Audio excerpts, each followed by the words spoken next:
इस बार साल 2026 में होलिका दहन और होली के पर्व को लेकर बहुत सारी चर्चाएं हैं, क्योंकि फाल्गुन पूर्णिमा के दिन साल का पहला चंद्र ग्रहण लगने जा रहा है, जो कि हमारे देश में दिखाई देगा, जिसका सूतक भी मान्य होगा। वहीं इस बार फाल्गुन पूर्णिमा के दिन भद्रा भी लग रही है और भद्रा का वास मृत्युलोक में होगा और श्राद्ध काल में किसी भी होलिका दहन नहीं किया जाता। इसलिए आज के इस वीडियो में आप जानेंगे कि होलिका दहन कब कब किया जाएगा और होली का त्यौहार कब मनाया जाएगा। वहीं होली के बाद भाई दूज का भी पर्व भी मनाया जाता है और भाई दूज का पर्व साल में 2 बार आता है, एक तो दीपावली के बाद और दूसरा होली के बाद। धार्मिक मान्यताओं के अनुसार इस दिन जो भाई बहन इस पर्व को एक साथ मिलकर मनाते हैं, उन्हें सुख समृद्धि का आशीर्वाद मिलता है और उनका रिश्ता भी मजबूत होता है। होली के ठीक 8 दिन पहले होलाष्टक लग जाता है, जो कि 8 दिनों का समय होता है और इस दौरान कोई भी नया काम नहीं शुरू किया जाता, कोई भी शुभ मांगलिक कार्य नहीं किया जाता। और जो लोग होलाष्टक के दिनों में ऐसा करते हैं, उनके कामों में उन्हें बहुत सारी परेशानियों का सामना भी करना पड़ता है।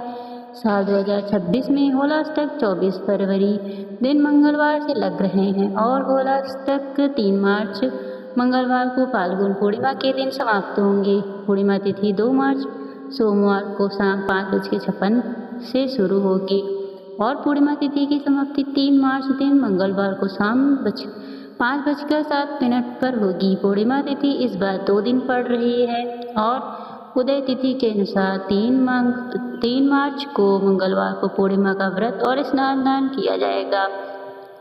इसी दिन पूर्ण चंद्रमा ग्रहण भी लगेगा और पूर्णिमा के व्रत में चंद्र देवता की पूजा करके चंद्र देवता को अर्घ्य देकर ही व्रत पूरा होता है। तो ऐसे में क्योंकि 2 मार्च सोमवार को चंद्रोदय व्यापानी पूर्णिमा का तिथि रहेगी, यानी रात के समय जब चंद्रोदय होगा तो उस पूर्णिमा की तिथि विद्यमान होगी, तो पूर्णिमा का व्रत आप 2 दिन ही रख सकते हैं, 2 मार्च सोमवार को भी और 3 मार्च मंगलवार को भी। लेकिन जो लोग श्री सत्यनारायण भगवान का पूजन या कथा करते हैं, उन्हें 3 मार्च मंगलवार को दिन ही कथा का पाठ या श्रवण करना चाहिए। इस बार होलिका दहन 3 मार्च मंगलवार को ही किया जाएगा। कुछ जगह पर 2 मार्च सोमवार के दिन ही होलिका दहन की बात कही जा रही है। अगर आपके यहाँ 2 मार्च सोमवार को ही होलिका दहन होगा तो कृपया कमेंट बॉक्स में ज़रूर बताइएगा। रंग वाली होली इस बार 4 मार्च को दिन बुधवार को खेली जाएगी। 2 मार्च सोमवार को शाम 5:55 से भद्राकाल प्रारंभ होगा। सोमवार को रात भर भद्राकाल रहेगा और 3 मार्च मंगलवार को सुबह 5:28 पर भद्राकाल की समाप्ति होगी। ऐसे में जो लोग 2 मार्च सोमवार को पूर्णिमा का व्रत रखना चाहते हैं, वे भद्रक काल में पूजा कर सकते हैं, व्रत भी खोल सकते हैं और शाम के समय चंद्र देवता की पूजा भी कर सकते हैं। इसलिए होलिका दहन भद्रकाल में नहीं होगा।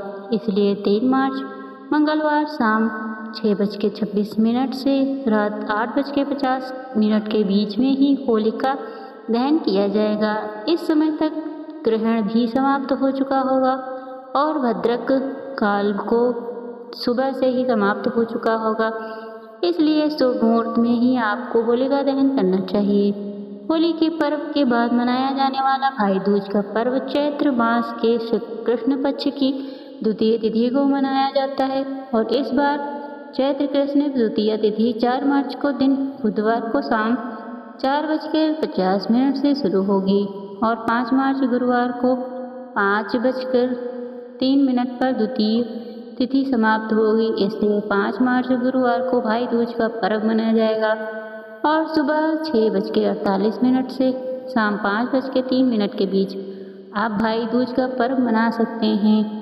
इस दिन भाई अपनी बहनों के घर जाकर भोजन मिठाई आदि ग्रहण करते हैं और बहनें अपने भाई के माथे पर तिलक लगाकर उन्हें भेंट स्वरूप मिठाई या सूखा साबुत गोला भेंट में देती हैं और भाई भी अपनी बहनों की दीर्घायु के लिए कामना करते हैं। बहनें भी अपने भाई के स्वस्थ और निरोगी जीवन की कामना करती हैं और उनकी लंबी उम्र की कामना करती हैं। इस दिन राहुकाल दोपहर 1:30 से 3 बजे तक रहेगा। तो राहु काल के समय में भाई को तिलक ना करें। और अगर आप इस बार लगने वाले चंद्र ग्रहण के बारे में जानना चाहते हैं तो इसके आगे से वीडियो को अपलोड कर लें और ज़रूर देखें। धन्यवाद।